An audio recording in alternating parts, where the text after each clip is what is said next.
If I could turn back time, there's one decision I would undo in a heartbeat: moving into a nursing home. At the time, it seemed like the right choice. My family reassured me, telling me I'd be safer, more comfortable, and well taken care of. I trusted them. I believed that life would be easier here. But what I didn't realize was that by walking through those doors, I wasn't just changing where I lived, I was giving up everything that made life my own. Nobody tells you how much you'll miss the little things: the ability to wake up whenever you want, cook your own meals, take a walk without asking permission. Nobody warns you that once you enter, leaving isn't as simple as you think. I'm sharing my story today not for pity, but to open your eyes before you make the same mistake. If you or a loved one are considering a nursing home, listen carefully, because this decision changes everything. If this resonates with you, leave comment number 1. Let's start the conversation. Unable to connect with those around me. Before moving into the nursing home, I imagined I'd be surrounded by people like me. People I could talk to, share stories with, maybe even form new friendships. I thought, at least I won't be alone. But what I didn't expect was just how isolating this place would feel, even when surrounded by others. The truth is, just because you're in a room full of people doesn't mean you feel connected to them. Many of the residents here are much older, their minds clouded by dementia or illness. Some barely speak. Others sit in silence, staring at the walls, lost in a world I can't reach. And then there are those who simply don't want to talk. People who have shut down, withdrawn from life, accepting this as their final stop. I tried. I really did. In the first few weeks, I sat at different tables during meals, hoping to spark a conversation. But I quickly realized most people weren't interested in talking. Either they couldn't, or they had nothing left to say. The laughter, the conversations, the companionship I had hoped for, it never came. I remember a woman named Margaret. She had been here for years. One day I asked her, "How do you deal with the loneliness?" She smiled sadly and said, "You get used to it."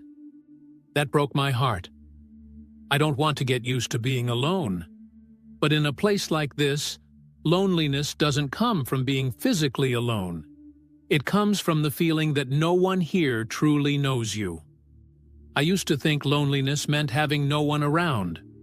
Now I realize the worst loneliness is being surrounded by people and still feeling invisible. Feeling forgotten.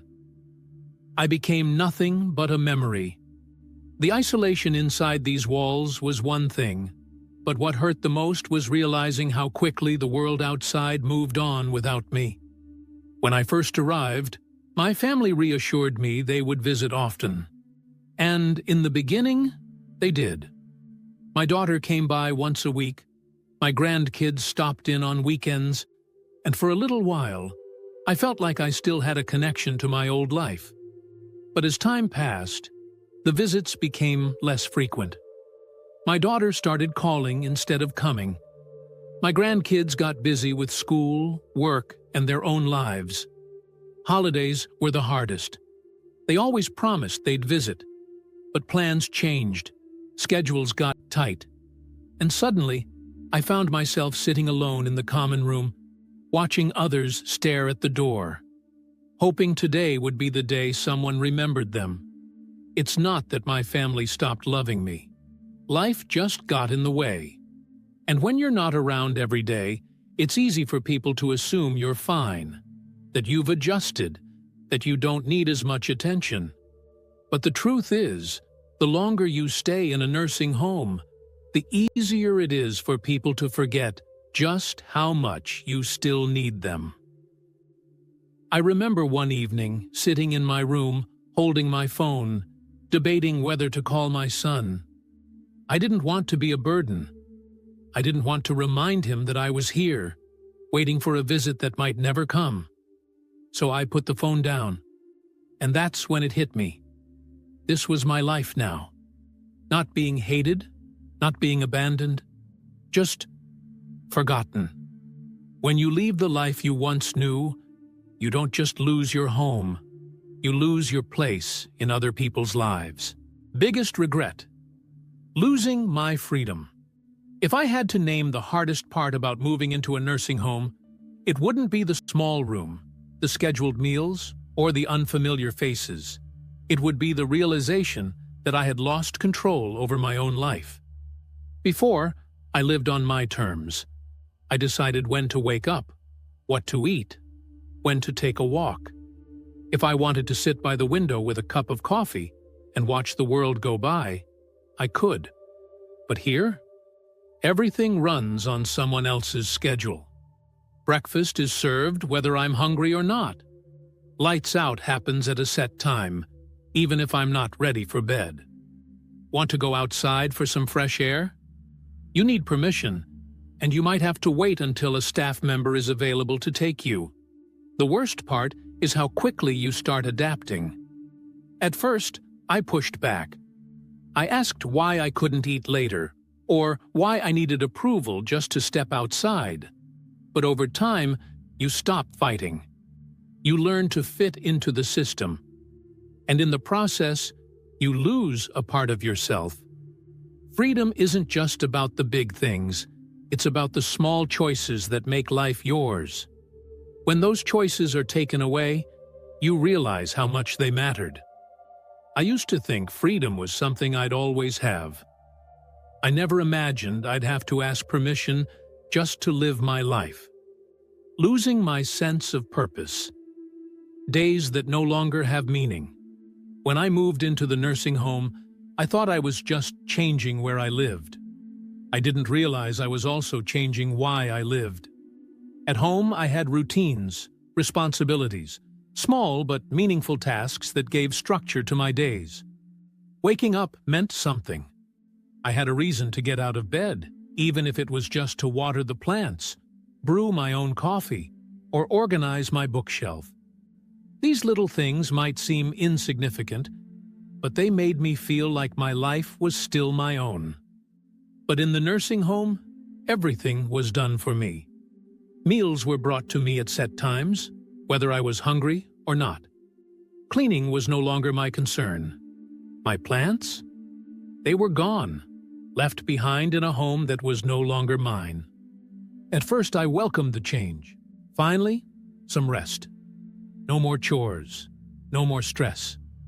I convinced myself this was a well-earned break. But soon, I realized that without responsibilities, my days felt empty. I wasn't living anymore. I was just existing, and I wasn't the only one.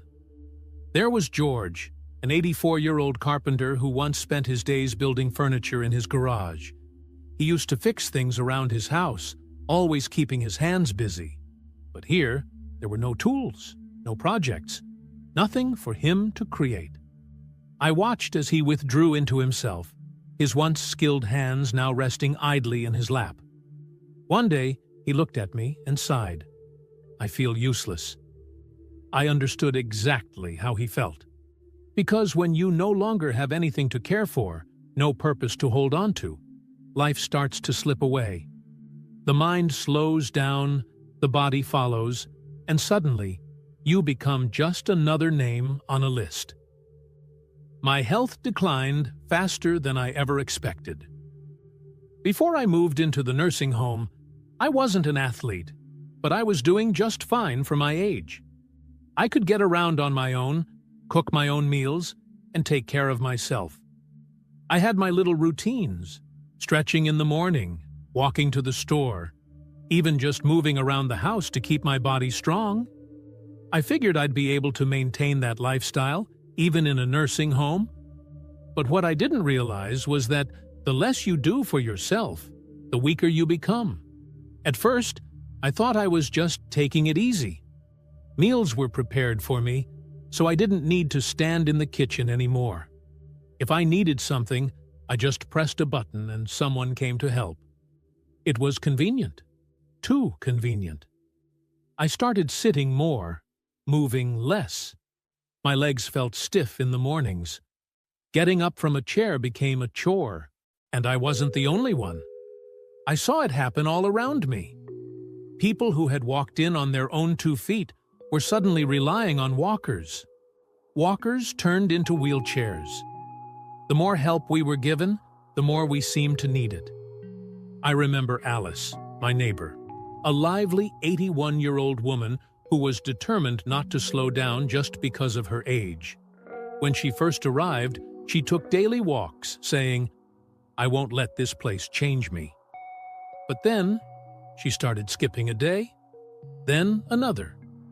Then she needed a walker, then a wheelchair. One day, she looked at me and said, "I don't know when it happened, but I feel like I've aged 10 years in just a few months." And that's exactly how it happens. You stop using your body, and you start losing it. And by the time you realize it, it's already too late. Losing my privacy and dignity. Privacy is something you don't think much about until it's gone. Before moving into the nursing home, I had my own space. I could close my bedroom door when I needed peace. I could decide when I wanted company and when I wanted to be alone. But here, privacy is a luxury you don't always get to keep. From the moment I arrived, I felt like I was constantly being watched. Staff members came in and out of my room for scheduled check-ins. Sometimes they knocked, sometimes they didn't. My space wasn't really mine. Even basic things, getting dressed, using the bathroom, often required assistance. I remember my first week here. I wanted to take a shower, but I had to wait for a caregiver to be available. When she finally arrived, she was kind and professional, but I still felt humiliated. I had bathed myself for over 80 years. Now I needed help. I swallowed my pride, telling myself I'd get used to it. But deep down, I knew something had changed. And then there was the issue of roommates. Not everyone gets a private room. I was lucky. My roommate was kind, but I heard horror stories from others. Some were paired with loud or unclean roommates. Others had to live with residents suffering from dementia, who would wake up screaming in the middle of the night. Dignity is a hard thing to lose. It doesn't happen all at once. It happens slowly, piece by piece, in the small compromises you make just to get through the day. Until one day, you wake up and realize the life you once controlled is no longer yours. And the worst part? You don't even have the privacy to grieve what you've lost. Leaving a nursing home isn't as easy as you think. When I first moved into the nursing home, I told myself it was just temporary. I thought, if I don't like it, I can always go back home. It felt like a decision I had control over, something I could undo at any time. But I was wrong. At first, I didn't think much about my house. It was just sitting there, waiting for me. At least, that's what I believed. But as the months passed, reality set in. My once familiar home, the place I had lived in for decades, was no longer truly mine. My family had started making changes. Some of my belongings had been sold or given away. Furniture had been rearranged. My space, the place I had built my life around, had begun to disappear without me in it. Then came the hardest realization. I wasn't the same person who had walked into this nursing home. My strength had faded. I no longer had the energy to do the things I once did so effortlessly. Simple tasks like cooking, cleaning, or even walking around the house now seemed overwhelming. The confidence I once had in my ability to live independently was gone. I wasn't the only one who had experienced this. I met others who had planned to stay just for a little while, only to find themselves trapped by time, circumstance, and their own declining health. The longer you stay, the harder it is to leave. For some, the choice to return home disappears entirely. Once their home is sold, their savings drained, or their bodies too weak to manage on their own. Nobody tells you that moving in feels like a decision you can undo. But for most people, it isn't. Aging isn't the hardest part of life. Losing control over it is. I moved into this nursing home believing it would make my life easier, safer, more comfortable. But what I didn't understand was the cost. The slow erosion of my freedom, my purpose, my dignity. I didn't just lose a home. I lost the ability to make my own choices, to feel needed, to live on my own terms. Some decisions in life can be undone. This is not one of them. Once you give up your independence, getting it back isn't as simple as packing a bag and walking out the door. The longer you stay, the more you lose, not just physically, but emotionally. The world you once knew moves on without you, and you begin to fade into the background. If I could do it all over again, I would have held on to my freedom for as long as possible. I would have found ways to stay in my own home, to get the help I needed without surrendering the life I built. So if you're considering a nursing home, ask yourself, are you truly ready to trade your independence for convenience? Because once it's gone, you may never get it back. This audio is made with Audio Toolkit for Windows Store, downloaded for free.